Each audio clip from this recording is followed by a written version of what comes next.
publicity is still publicity. Strategi branding Hotman selalu konsisten. Tampil flamboyan dengan jas mencolok dan plus ditambahi banyak cewek cantik di sekitar. Itu kan ada plusnya dia. Nah, tapi kalau Rasman Arif Nasution, kita lihat itu brandingnya agak beda. Dia tuh mau menunjukkan brandingnya dia tuh adalah sang petarung. Dia yang terakhir meledaknya sampai bisa punya teknik sulap yang di atas rata-rata ya. Boom! Gelangnya terlempar di udara dan bisa merekat kembali di tangannya. Saya bisa nggak ya kayak gitu? Brand Boomcast. Hai, jumpa lagi di Brand Boomcast bersama Shoigi Mitro, pakar digital branding. Kita kali ini akan membahas sesuatu yang seru dan mendalam, pertarungan branding antara dua advokat paling kontroversial di Indonesia. Hotman Paris, si flamboyan, melawan Rasman Arif Nasution, si fighter. Wow, ini keren banget ya. Karena makin panas saja ini, nggak pernah berhenti ya. Sedikit reda panas lagi, sedikit reda panas lagi. Dan ini bukan sekedar konflik hukum biasa. Ini adalah perang personal branding sebetulnya ya. Di mana reputasi, citra, dan strategi komunikasi mereka menjadi senjata utamanya. Nah, bagaimana mereka membangun brand mereka sebagai advokat di mata publik? Dan apakah kejadian terbaru seperti insiden naik meja di persidangan justru menguntungkan atau merugikan branding mereka? Kita akan kupas kali ini satu persatu dengan agak detail ya, secara branding tentunya. Bukan secara hukum ya, kalau hukum bukan saya. Secara branding. Jadi kalau Hotman Paris itu brandingnya tuh sudah tercipta glamour dan power lawyer. Glamour dan power lawyer. Jadi Hotman Paris adalah contoh klasik dari advokat yang berhasil membangun personal branding sebagai power lawyer.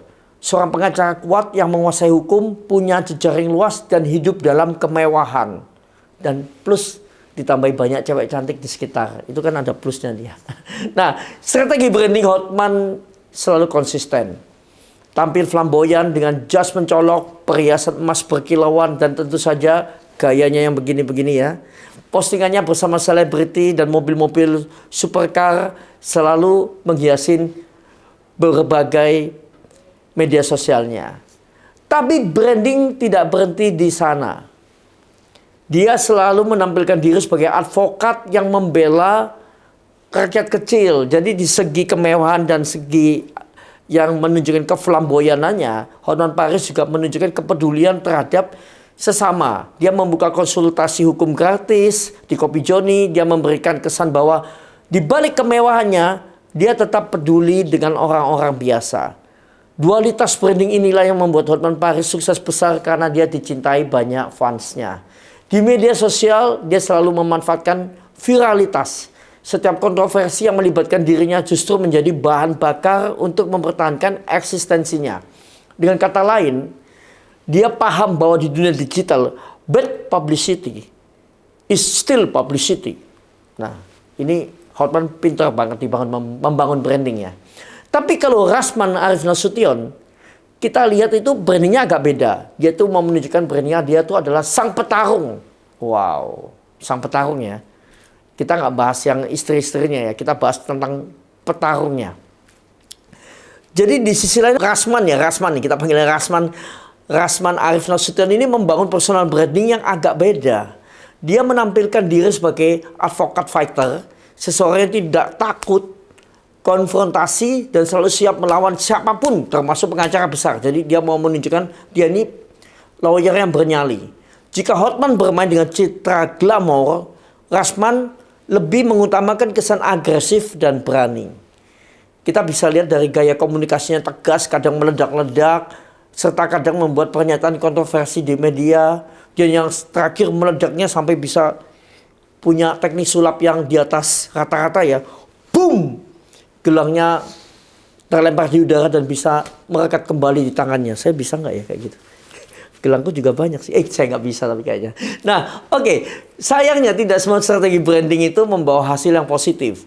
Kejadian terbaru di sidang, di mana timnya hampir menyerang Hotman Paris dengan naik ke meja, bisa merusak citranya sebagai advokat yang profesional. dan dia juga akan menyerbu meja Hotman dengan sok jagoannya, itu memang alih-alih terlihat kuat, insiden ini malah membuatnya dianggap tidak bisa mengendalikan emosi. Di dunia hukum, personal branding advokat itu harus tetap menjaga keseimbangan antara ketegasan dan profesionalisme. Jika tidak, branding sebagai faktor bisa bergeser menjadi troublemaker. Dan ini beresiko bagi kredibilitasnya. Jadi faktornya nggak positif lagi, sudah ngarahkannya ke negatif nih. Jadi insight yang bisa diambil untuk teman-teman semua ya. Dari dua tokoh ini kita belajar bahwa personal branding bukan hanya soal gaya bicara atau penampilan, tapi juga bagaimana seseorang menangani kontroversi. Hotman Paris berhasil mengubah setiap konflik menjadi bagian dari narasi branding dirinya. Sementara Rasman menghadapi tantangan dalam menjaga keseimbangan antara fighter dan profesionalisme. Jadi Hotman lebih bijak dan lebih jago memainkan semua kejadian di kehidupannya itu, konfliknya menjadi sebuah bahan branding yang keren. Tapi Rasman sering menjadi salah arah, malah makin membabi buta ya. Nah, bagi kalian yang sedang membangun personal branding, baik sebagai pengacara, pebisnis atau public figure, satu prinsip utama yang bisa dipetik adalah branding bukan hanya tentang menjadi terkenal, tapi bagaimana membangun kredibilitas yang bertahan lama dan sesuai dengan target Anda masing-masing. Jadi siapa menurut kalian yang lebih unggul dalam personal branding? Kalian pro Hotman Paris dengan citra power lawyer yang flamboyan, atau Rasman Nasution yang membranding dirinya sebagai fighter? Apakah insiden naik meja ini justru akan menjadi bumerang bagi Rasman? Kalau kalian punya komen-komen menarik, komen aja di bawah dan saling menjawab, karena setiap orang bebas mengumumkan pendapat. Dan kalau kalian suka dengan postingan seperti ini, jangan lupa untuk follow, subscribe, bunyikan loncengnya, dan tunggu bahasan-bahasan branding di Brand Boomcast selanjutnya. Bersama saya Sugi Mitro, pakar digital branding. Stay booming, stay semakin sukses bersama kita di dunia digital. Brand Boomcast.